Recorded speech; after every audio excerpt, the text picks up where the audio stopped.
And, Coach Parcells, he's always going to go down as one of the greatest of all time. But when you talk about Bill Belichick, because of the number of championships, he has to be the GOAT. You know what I mean? Who was your best coach? All time. All time. You know what? I got to say both of those guys, but I won more championships with Coach Belichick. You know what I mean? So Bill Parcells he drafted me. He gave me an opportunity. You know what I mean? When nobody else, like, I probably wouldn't have went in the first round if it wasn't for Bobby Greer. Rest in peace. I just found out today that he passed away.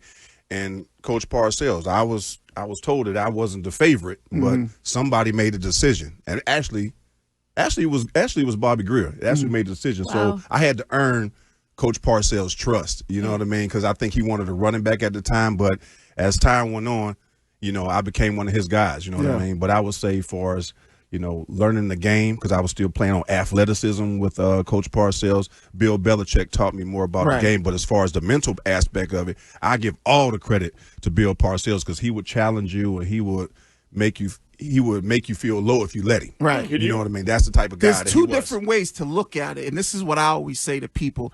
Like, when it comes to X's and O's and getting you and understanding and being prepared, Belichick is nobody better. Nobody better. But if you said, okay, I'll run through 3 brick walls, Parcells. That's why I say it's X's and O's. No one can touch Bill Belichick. But as far as motivating you to go out there and, like I said, run through a wall, do your job, have it out. The other guy, you hate the other guy. Right. That's Coach Parcells, and he'll sit there and tell you when you suck, and he'll tell you in front of everybody. He's not going to pull you to the side. Nope. Like I said, he always, like, I will never forget when he told me I'm going to be the first rounder in NFL history to get cut. You know what I mean? I'm sitting there like, wow, even after giving me the signing bonus and everything, he's going to tell me in training camp. That seems like Belichick too, though, right? No, Belichick. Okay. That's Parcells. So Parcells was scarier. Yeah, yeah, absolutely. From that standpoint, and when you see a bus sitting down there waiting for you, if you don't, and it's the mental part of it. If Drew Bledsoe didn't pass condition test, he don't got to go get on the bus. He's not going. You're not going to cut him. But me, I was first round rookie. You probably would have cut me. So I'm sitting there thinking like, this dude is crazy. You know what I mean? You just gave me, and said it real nonchalantly. You know what? 24. Yeah, I swear you're going to be the first round of NFL history to get cut in training camp. And that stuck. But I kept going. You know what I mean? And he always rode me. And then he had to have a certain type of Gatorade. He was very meticulous about things. You had to bring him his own. I think it was orange at the time. Yeah, I mean orange Gatorade. If you brought him the yellow Gatorade, he gonna tell you to go back and get him an orange. Yeah. I was the first round pick, so you had to do that every day on water break. And back then we got water breaks. Yeah. Now you go get water anytime you're good and goddamn ready. Back then you had to get a water break. Like, man, I'm thirsty. Yeah, the whistle blow. Now you go get your water, but now you just walk up to it. You know that now, man. It's crazy. The 3 draft picks that started the '95 draft is the greatest draft in the history of the NFL. Ty Law, Hall of Famer. Ted Johnson, 2nd round. Curtis Martin, 3rd round, Hall of Famer. Yep. Those were the 3 picks that year. Yep. And I think he should, and even though Curtis is a Hall of Famer, and of course he's known more for being a Jet. But you think about that class, and that was Coach Parcells. Yeah. He brought us all in here together and put us together. Unfortunately, it didn't work out, and Curtis had to leave because of the business aspect of it. But I mean, that was one hell of a draft class. Yeah, it's pretty good. He's probably Curtis Martin. Still with us, correct? Yeah. Probably ready for the rapture. If the rapture comes, believe me, Curtis is going up. He's going up. What is this rapture stuff I keep hearing about? The world is ending today. Yeah. Jesus is coming down. In the Bible, it's, Yes. Well, I tell you what. Repent. Now, you know what? Curtis is going to be all right, because I tell you what, Curtis was real, Bible, real biblical. Very religious. Very religious, and so Also, I'm scared of flying. Dated Tony Braxton for quite some time. Yeah. I answered the phone the first time when she called. Really? Yeah, because we was roommates. Oh. I was like, Curtis do his normal routine in the bath and all that. So I answered the phone. Because first of all, you ain't supposed to be able to call to our room. But then again, it's Tony Braxton. Right. She allowed to call in there. She got up through somehow. So I answered the phone. Hello? Oh, man, I speak to Curtis. I'm like, who is this? This is Tony Braxton. I said, you bull. I said, car. I'm on the car. Right. Tony Braxton alone. He's like, tell her I call her. Tell her I get back at her. I was like, what? Right. Look, I ain't gonna lie. Tell her to I'd get have in jumped out that thing Yeah. butt naked. Get that phone. Hold on. And if you know Curtis, you'd be like, Tony Braxton. Yeah, You sure you got the right number? Exactly. I was thrown off, but I'm telling you, Curtis was so. I mean, he was just so different when it come to that stuff, and they dated, but he was so godly. So I was scared of flying. I'm still scared of flying. To this day, I get nervous up there. If it hit turbulence, Curtis just move his stuff because I'm going to sit with Kurt.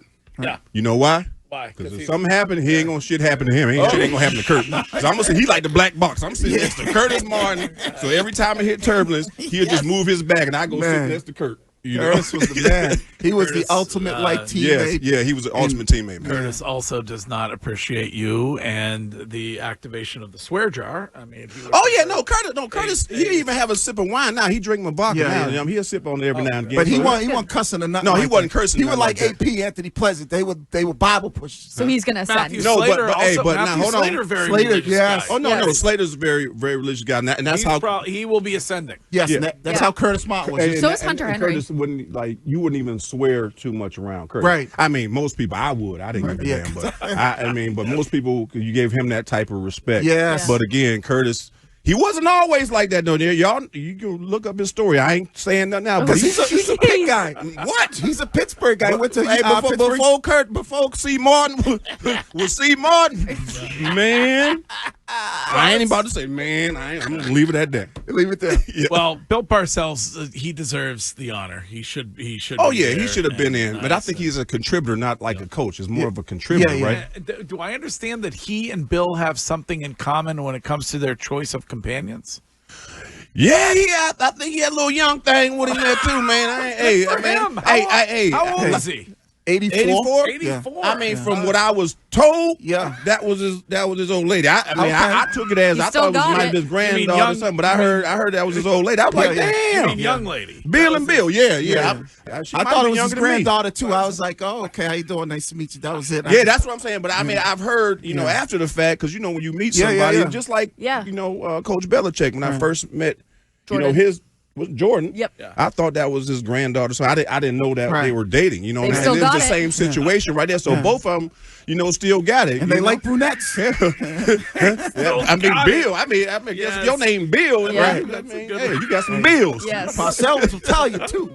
Man, I was like, oh, okay. I didn't, it's the first time hearing about it, but good for him. Yeah, Good for him. Okay. Well, seriously, that's what you. All right, you see my girlfriend? Goddamn. Yeah, so that's his girlfriend. Yeah, is that what he said? Yeah, he said, he told that. He said that to girlfriend. somebody else. And then I somebody see. else told me, now That's I'm what like, he'll do too. Yeah, they do it on the slide. I was like, oh, so he know he got him a winner. He know he got. He know he got him a winner. Yeah, he could walk over and say, hey. Wow. Good for him. Hey, make sure you keep that weight off. Are you hanging around? Are you hanging around? Yeah, is I'm hanging he- out. Is that Ozempic or how did he lose the weight? He said he's looking good. He said first thing he said, hey, make sure you keep that weight off. Yeah, He touched my stomach to keep that weight down. Look what I've been doing. I'm healthy. I said, Coach, I'm used gonna to- go run right now. Yeah. That's the kind of respect that you have for a guy like Parcells. Yeah. He still scares you to this day. Right. Yeah, so it's that thing that you never know what he's gonna say to Right. you. You know what I mean? So Don't even know. when he's complimenting you, it's like, Right. wow. Is that a When compliment or? Man, when the first time, like when I knew he was leaving, he came and put his arm around me. We was walking out the bubble going to the Super Bowl. He said, "You know I love you, don't you?" I'm like, I said, "I ain't know where it came from." He said, you know what? You got everybody in this league scared of you. You better hope you never play against me." And I was like, why the hell would he say that on our way about to go to the Super Bowl? And then Bobby Greer actually told me later on. He's out. Yeah, huh?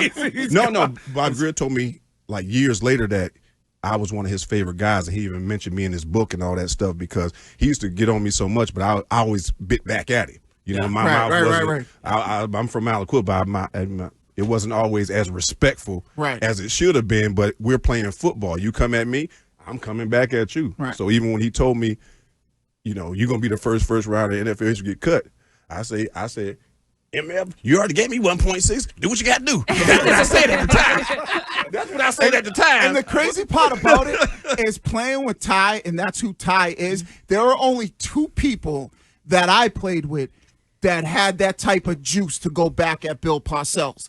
And obviously I wasn't here when Ty played with him, but the other guy was Keyshawn Johnson. Keyshawn was just like Ty, where Bill would say something to you, and then Keyshawn would MF him just like that. And but Ty and Keyshawn, they had that juice to do that. The Parcells and Belichick. Yeah. There was only a handful of guys. Ty, Keyshawn, LT, and I feel like that's it.